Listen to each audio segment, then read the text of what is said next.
The first and third highest grossing films of all time are Avatar movies, and the fourth, Titanic, proves beyond any doubt that James Cameron is the king of the box office and ultimate authority on event movies. So it's crushing to have to admit that returning to Pandora for the third installment of his epic space opera Avatar, Fire and Ash is a disappointment.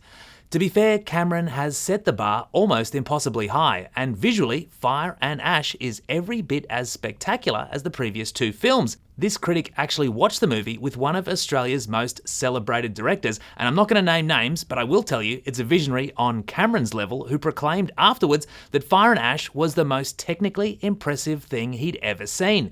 And he's not wrong. Cameron's purpose-built motion capture tech and groundbreaking underwater cinematography combines brilliantly with his flair for action sequences that the Canadian filmmaker has always deployed to great effect on classic blockbusters such as The Terminator and Aliens.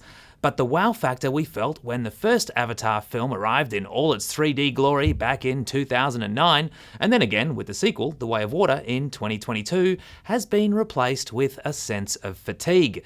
Fire and Ash's insane 197-minute runtime ignores the old adage of showbiz that you gotta keep 'em wanting more.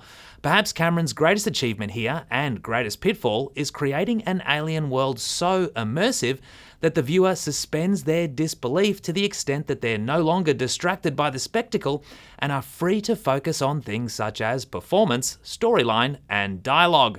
And when it comes to the first one, Una Chaplin is a clear standout as newcomer Na'vi antagonist Varang, a bloodthirsty leader of the volcano-dwelling Ash people. Stephen Lang's return as Colonel Quaritch, now in Avatar form, is also fun, but the arc of this character is nonsensical, just like a lot of the dialogue, which often feels like it's one dude away from being a Bill and Ted movie. No way!